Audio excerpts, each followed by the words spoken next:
Hi, I'm Chuck Olenek. I'm a Ukrainian American. And over there, I'd be called Yaroslav because that's my baptismal name. My friends in the Society for Creative Anachronism shortened that to Yari. On February 24th, Russia began bombing Ukraine. And I started getting besieged with questions. Why? I'm the Ukrainian that a lot of my friends know. Also, I've used my heritage and my family's experiences to teach world history for 36 years. So I'm someone people want to talk to about this. And my family's roots are in Ukraine. My mom's parents had told my parents to leave to escape communism, and their exodus took them through Germany, Wales, the Manchester area of England, to Canada, where they owned a farm and a house in Toronto. Later, they settled in California. And wherever they went, wherever their travels took them, their heritage was taught to my sister and to me. When I was in junior high in the late 60s, I asked my dad, why is it so hard to find our history? It was always mixed in with Russian history, pretty much covered over, or maybe it'd be mixed in with some Polish history. Sometimes I'd come across the term the Russians applied to my people, Little Russians, a term of derision. My dad answered, not everybody's history gets written. It's up to you to find it. This is likely what motivated me to become a history teacher and why I have to speak about this. The day before the war started, the day before the bombing began in Ukraine, courtesy of Russia, I shared a bunch of black and white photos of my family and relatives back there. For the record, I've got a bunch of relatives, or at least I expect I do, because my dad had 4 brothers, my mom had 3 sisters, and from what I saw, there tended to be large families over there. But we lost touch with them in the early 70s after my grandfather died, and he had already been saying, don't send us letters, don't send us anything, because that's just getting us in trouble with the people around here. So these black and white photos that I have, they're family, and I can see the family resemblance, but all they are just pictures. I've never met any of them. And they're in the line of fire. As far as they live in the Kolomak area between Kharkiv and Poltava, and that area has taken a serious hit from the Russians. Just because I never met them, that doesn't stop me from feeling what I feel right now. I feel fear for them, these strangers I never met, for their children, their grandchildren, their great-grandchildren. I feel anger because they're in the line of fire, these strangers that I'm related to. I'm thinking back to something that someone at church had told me about the Chernozem, the Black Earth, which gives Ukraine its richness and so much of its sorrow because it's been coveted by so many. It's in my blood. I'm feeling sorrow that what my grandfather was sent to the gulags for and what his brother was executed in front of his family for may come to nothing. That the joy my parents felt when the Berlin Wall fell and communism started toppling like dominoes in a near bloodless series of revolutions, again, and rejection of authoritarian rule, that heady sense of freedom that came in that August when Soviet republics declared their independence, that it may all be for nothing. I'm feeling helplessness. There's nothing I can do.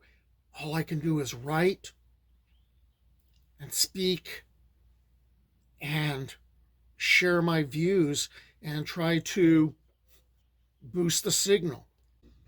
Despite Putin's claims, Russians and Ukrainians are not one people.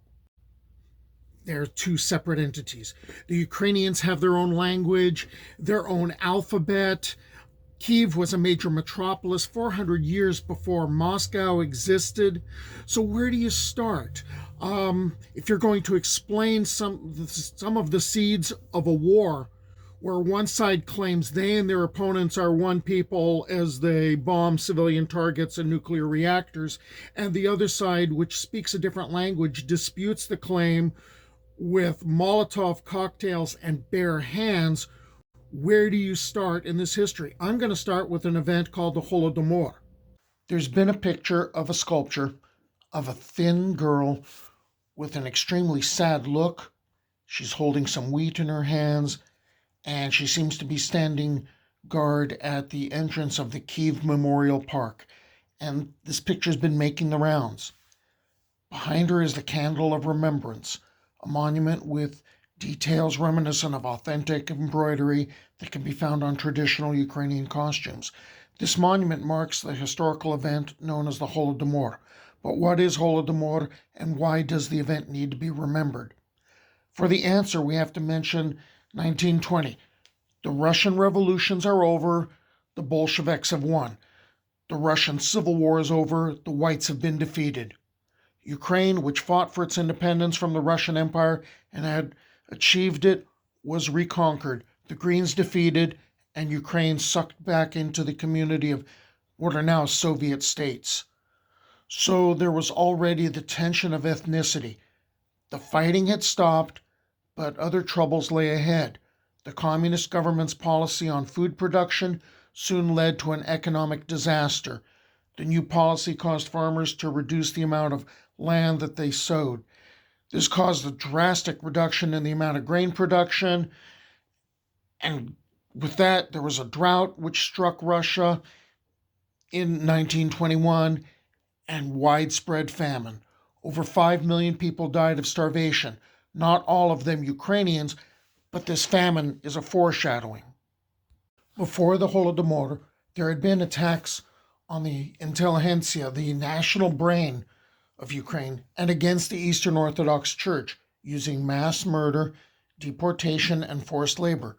Between 1926 and 1932, the church's metropolite, the highest ranking clergyman, and 10,000 clergy were liquidated. In 1929, the collectivization of the farms began. Lenin had previously allowed peasants to keep small plots of land.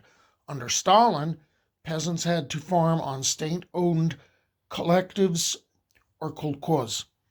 They kept their houses and belongings, but the livestock and tools belonged to the state.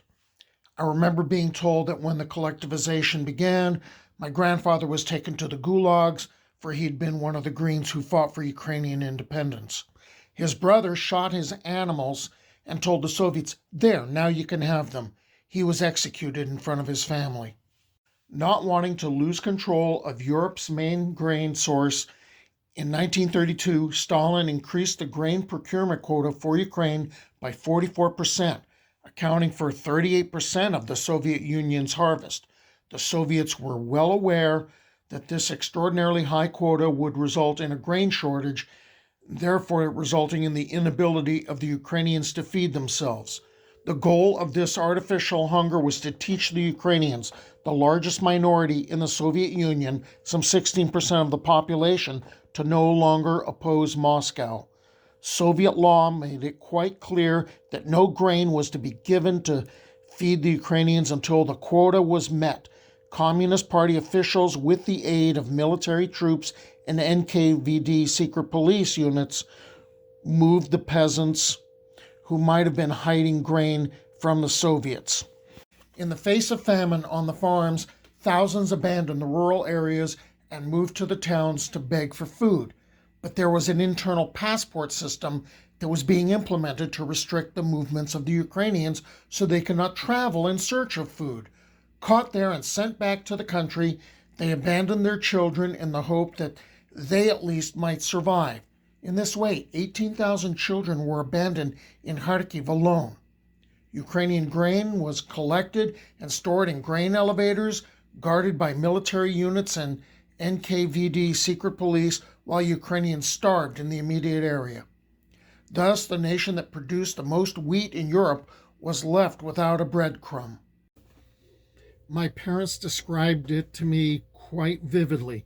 My mom survived because her grandmother, her Baba, gave up eating so that the food could go a bit further and her granddaughters could live.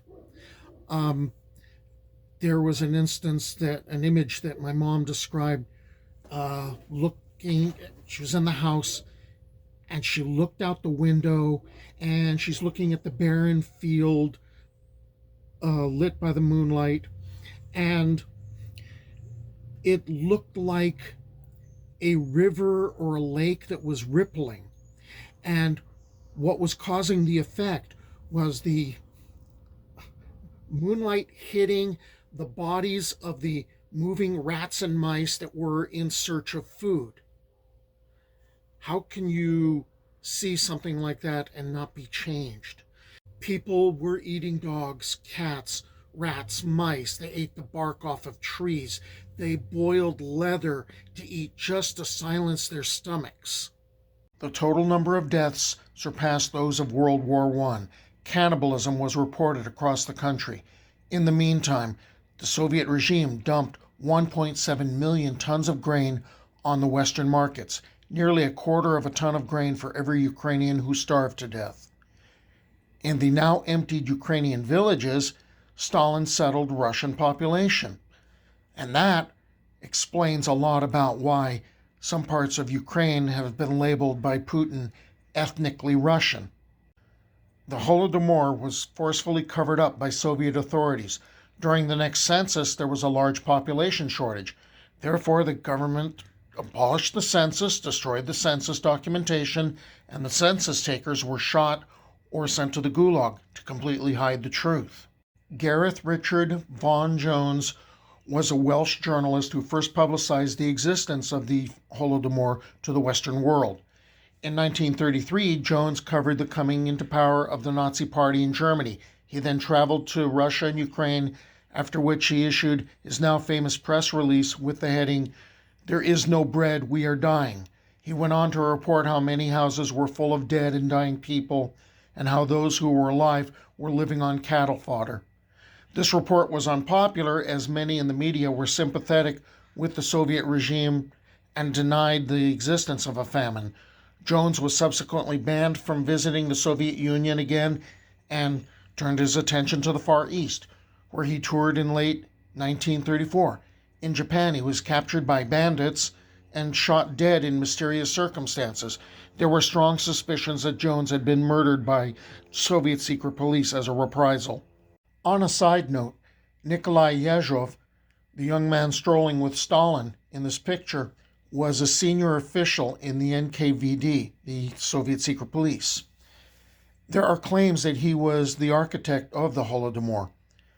He was shot in 1940 when he fell out of favor with Stalin, which was a thing that would happen. Following his death, he was edited out of the photo by Soviet censors. How do you cope with numbers in a genocide? Joseph Stalin said the death of one man is a tragedy. The death of a million is a statistic. So it becomes a math problem. The Soviets and later their inheritors, the Russians, they deny that this is a genocide, and most of the world says, no, it's a genocide. And their claim that, hey, it was a mistake, and only 2 million died. Only? I've seen a bunch of figures, and they're all over the map. 7 million dead, 10 million dead, 14 million dead. I've seen numbers go as high as 20 million, but maybe some of those 20 million are victims of the Great Purge that Stalin had going. I personally go with the figure of 11 million. My friends tell me they didn't learn any of this stuff in school. Neither did I. I had to hunt and dig for it, and that's because my parents were talking about it, and also I met other Holodomor survivors at church. And in the Ukrainian community, you sort of look upon the Holodomor survivors as in a similar light as Holocaust survivors. And as time passes, there are fewer and fewer of them around to remind us of the past. It's really important to pass this history on. And every November, the Ukrainian community gathers together to commemorate the event. I'm not a survivor, but my parents were, and it haunted them seeing millions of people starved to death or herded back at gunpoint when they tried to escape. I think that's why my family tended to be on the heavy side, is my parents remembered the lack of food, and in a way we got conditioned to eat a lot more than we should have. Every place that my family moved, they planted fruit trees and they planted gardens. Every place they lived, they knew the face of that particular horseman of the apocalypse. So how do you wrap your brain around a number like that? Like 11 million starved to death. Do you take 11 million and you divide by 12 to get a monthly death rate of, let's see, I have it here, 916,667? Or do you divide 11 million by 365 days and hope it's not a leap year, and that gives you a daily death rate of 30,137? Then you divide by 24 to get 24 hours, get that hourly death rate, and that'll give you 1,256. Then you divide by 60 to get the rate per minute at 21. Or maybe a person dying every 3 seconds, bodies falling on streets and sidewalks like the patter of rain. This is the reason Ukraine is fighting. So I hope that grim piece of knowledge gives you more of an insight into the whys of what's going on in Ukraine and why Ukraine is in the fight of its life, fighting for its survival. I hope to make more of these videos and highlight different parts of Ukrainian history and give you a bit more insight. Have a good day.